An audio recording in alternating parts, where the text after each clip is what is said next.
दोस्तों आज मैं जिस मूवी को आप लोगों के लिए एक्सप्लेन करने वाला हूँ उस मूवी का नाम है डेलाइट्स एंड और ये 2016 में आई थी।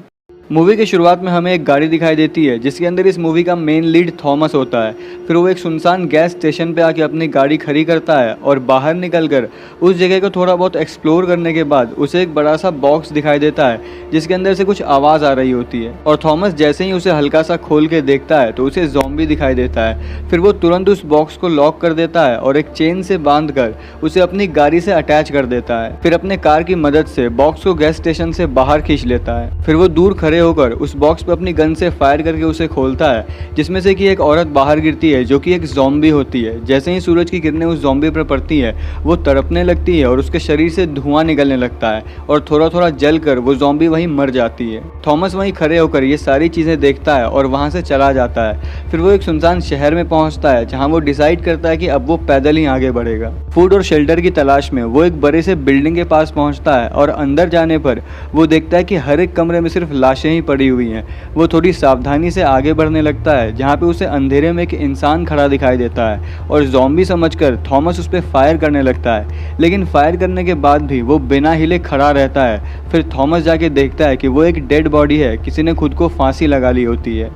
फिर यहीं पे कुछ ज़ॉम्बीज़ थॉमस पे अटैक कर देते हैं जहाँ पे बहुत मुश्किल से वो सभी से फाइट करता है और बाहर भाग जाता है क्योंकि धूप में ज़ॉम्बी नहीं जा सकते हैं। फिर वो उस घर की छत पे जाके बैठ जाता है जहाँ पे उसे किसी की आवाज़ सुनाई देती है। खड़े होकर नज़रें घुमाने पे उसे सड़क पे एक लड़की बैठी दिखाई देती है और धूप में बैठी है, इसका मतलब ज़ॉम्बी नहीं होगी। ये सोचकर थॉमस नीचे उसके पास जाने लगता है। फिर उसी वक्त उस लड़की के पास एक कार आकर रुकती है जिसमें से कुछ लोग और एक लड़की बाहर निकलती है। फिर एक आदमी उस लड़की के पास जाता है जहाँ पे उसे छूते वक्त कोई उस आदमी को दूर से शूट कर देता है। एक गाड़ी के पीछे छुपे लोग उस आदमी को शूट कर देते हैं जिसके बाद जवाब में ये लोग भी उन पे फायर करने लगते हैं और उस लड़की के साथ आए जितने भी लोग होते हैं वो सभी इस फायरिंग में मारे जाते हैं। फिर वो दूसरा गैंग उस लड़की को घेर लेता है और वो उनसे रिक्वेस्ट करती है कि तुम्हें जो भी चाहिए गाड़ी या बंदूक वो सब तुम ले लो लेकिन मुझे छोड़ दो। लेकिन फिर भी वो लोग नहीं सुनते हैं और उस लड़की की ओर बढ़ने लगते हैं। लेकिन वहीं बिल्कुल सही समय पे वहाँ पे थॉमस आ जाता है और उस गैंग के सारे लोग मारे जाते हैं। बस उनका लीडर बहुत बुरी तरह से घायल हो जाता है और थॉमस से कहता है कि तुम्हें जो भी चाहिए ले लो, बस मुझे बचा लो। लेकिन थॉमस वहाँ से चला जाता है। चारों तरफ इतनी फायरिंग होने के बाद भी वो लड़की वहीं एक बच्चे को पकड़कर बैठी रहती है। वहाँ आए वो लड़की सैम उसके पास जाती है और पता चलता है कि उसका नाम एनाबेल है और वो जिस बच्चे को पकड़कर बैठी है वो सिर्फ एक डॉल है। एनाबेल उस गैंग वालों को 5 दिन पहले मिली थी और उन्होंने उसे अपने ग्रुप में शामिल कर लिया था और वो उसका इस्तेमाल करते थे लोगों को चकमा देकर मारने के लिए। फिर सैम अकेले वहाँ से जाने की बजाय उस लड़की को अपने साथ ले जाती है और थॉमस को थैंक्स कहते हुए बताती है कि वो कुछ लोगों के साथ एक पुलिस स्टेशन में सेफ्टी के साथ रहती है। वो उसे अपने साथ चलने को कहती है और थॉमस मान जाता है। फिर तीनों थॉमस की गाड़ी में बैठ जाते हैं और थॉमस सैम के बताए रास्ते पर बहुत स्पीड में ड्राइव करने लगता है। वो तीनों जब ऑलमोस्ट पुलिस स्टेशन के पास पहुँच जाते हैं तब तक अंधेरा हो चुका होता है और उनकी गाड़ी की आवाज़ से बहुत सारे ज़ॉम्बीज़ उनकी कार के पीछे आने लगते हैं। स्टेशन के बिल्कुल पास पहुँच जाने पर सैम पुलिस स्टेशन के अंदर ईथन को वॉकी टॉकी पे कहती है कि हम पास आ चुके हैं, दरवाज़ा खोलो। ये सुनते ही ईथन अलार्म बजा देता है जिससे सभी लोग अलर्ट हो जाते हैं और कुछ लोग हथियार लेकर गैराज के गेट के पास चले जाते हैं। फिर एक बटन को दबाते ही वो मजबूत लोहे का दरवाज़ा खुलने लगता है और सभी लोग गन ताने दरवाजे के सामने खड़े हो जाते हैं। इसके बाद थॉमस गाड़ी को बाहर ही रोकता है और तीनों दरवाजे के अंदर भागने लगते हैं और वो लोग उन तीनों को कवर फायर देते हुए ज़ॉम्बीज़ पे शूट करते हैं। फिर जैसे ही सभी लोग अंदर आ जाते हैं तभी बाहर खड़े ज़ॉम्बीज़ में से थॉमस को एक जाना पहचाना चेहरा दिखाई देता है, लेकिन जैसे ही वो उस पर शूट करता है तब तक दरवाज़ा बंद हो जाता है। इसके बाद पुलिस स्टेशन के अंदर थॉमस को स्टेशन कैंप के लीडर फ्रैंक से इंट्रोड्यूस कराया जाता है। सैम यहाँ सभी को बताती है कि कैसे उस गैंग के मेंबर ने बाकी लोगों को मार दिया और सही समय पे आके थॉमस ने उसकी जान बचा ली। फिर थोड़ी बहुत बातचीत के बाद कैंप के लोग थॉमस पे ये आरोप लगाते हैं कि वो भी उसी गैंग का एक मेंबर है और इसी वजह से बहस शुरू हो जाती है। लेकिन तभी सैम जोर से चिल्ला के कहती है कि उसने एक प्लेन ढूंढ लिया है। इसके बाद फिर सैम फ्रैंक और ग्रुप के बाकी लोगों को मैप में वो जगह दिखाती है जहाँ पे प्लेन है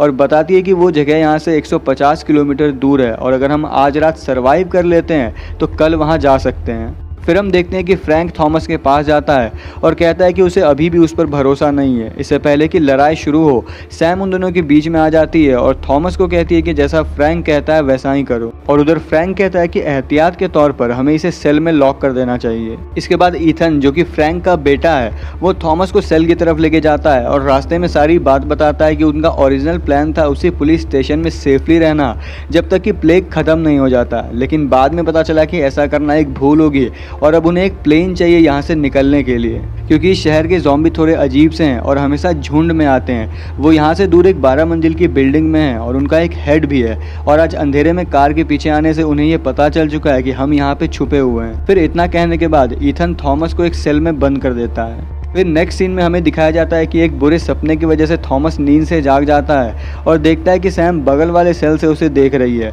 फिर सैम यहाँ पे अपने लाइफ में हुए इंसिडेंट्स के बारे में बताती है कि ईथन के छोटे भाई इवान के साथ वो इंगेज थी और प्लेग के दौरान उसने सैम को बाथरूम में छिपने को कहा था और जब दरवाज़ा खुला तो देखा कि वो अब इवान नहीं बल्कि एक ज़ॉम्बी बन चुका है और यही वो वक्त था जब ईथन को मजबूर होकर अपने ही भाई को मारना पड़ा था। फिर सैम यहाँ पे थॉमस से पूछती है कि गेट के बाहर अल्फा ज़ॉम्बी यानी कि ज़ॉम्बी के लीडर्स को देखकर तुम्हारे चेहरे पे एक बदलाव देखा था, वो क्या था?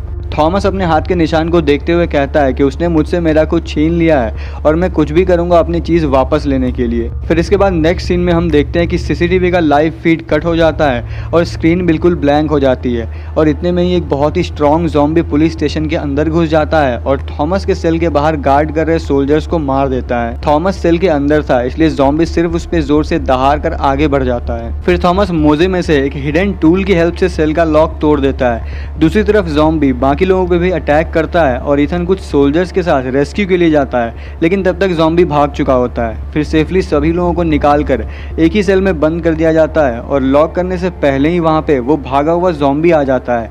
वो दरवाज़ा खोलने की कोशिश करता है और इतना ताकतवर होता है कि सेल का रॉड मोड़ देता है। फिर जैसे ही वो अंदर घुसने वाला होता है, थॉमस उसे अपने शॉटगन से गोली मार देता है और सभी को बचा लेता है। फिर फ्रैंक और बाकी लोग भी वहाँ पे पहुँचते हैं और फिलहाल के लिए मुसीबत टल गई है ये सोचकर जाने लगते हैं, लेकिन हार्कर नाम के सोल्जर के हाथ से बहता हुआ खून देखकर सभी उसे साइड में हो जाते हैं और अब ये ज़ॉम्बी बन जाएगा ये सोचकर उसे शूट करने का डिसीजन लेते हैं। हार्कर भी यही सोचकर अपनी बेटी से कहता है कि पापा बाहर जा रहे हैं, आप अंदर चले जाओ, और जैसे ही वो ज़ॉम्बी बनने लगता है फ्रैंक उसे शूट कर देता है। फिर अगले दिन सुबह होते ही सभी लोग निकलने के लिए रेडी होते हैं, लेकिन कई बार बटन दबाने के बाद भी गेट ओपन नहीं होता है, इसलिए चीफ कुछ लोगों के साथ मेन डोर से बाहर जाकर देखते हैं कि वहाँ का भी रास्ता गाड़ियों की वजह से ब्लॉक्ड है, यानी कि गैराज का गेट खोले बिना वो गाड़ी नहीं निकाल सकते हैं। इसलिए वो वापस अंदर आते हैं और एक न्यू प्लान के ऊपर डिस्कस करते हैं और तभी थॉमस कहता है कि उनके लीडर को मारना होगा और बताता है कि उसने पहले भी ऐसा देखा है, अगर लीडर को मार दिया जाए तो उनमें लीडर कौन बनेगा वाली प्रॉब्लम क्रिएट हो जाएगी और वो खुद ही आपस में लड़के मर जाएंगे। लेकिन इस लीडर को मारने वाले आइडिया पे सैम और फ्रैंक को उतना भरोसा नहीं था। ग्रुप के बाकी लोग थॉमस के साथ जाने के लिए रेडी हो जाते हैं और कोई दूसरा आइडिया नहीं होने की वजह से सैम और फ्रैंक भी जाने के लिए रेडी हो जाते हैं। फिर सभी लोग वेपन्स रेडी करके उस बिल्डिंग की ओर जाने लगते हैं जहां ज़ॉम्बीज रहते हैं। सैम कुछ सोल्जर के साथ कार ढूंढने जाती है और बाकी लोग थॉमस के साथ उसी बिल्डिंग में जाते हैं। एक सोल्जर उन्हें कहता है कि मैंने मार्क सेट कर दिया है, अगर कुछ भी गड़बड़ हो तो मार्क की तरफ भागना ताकि मैं स्नाइपर से तुम्हें कवर दे सकूं। फिर बाकी लोग होटल के अंदर जाते हैं और देखते हैं कि होटल के अंदर सूरज की रोशनी नहीं आ रही है और बेसमेंट में पहुंचने पे दिखाई देता है कि बहुत सारे ज़ॉम्बीज अंधेरे में सो रहे हैं। फिर वो लोग दोनों तरफ से सीढ़ी में बॉम्ब रखने का प्लान करते हैं, लेकिन कंफ्यूजन होता है कि ऑपोजिट साइड जाके कौन रखेगा।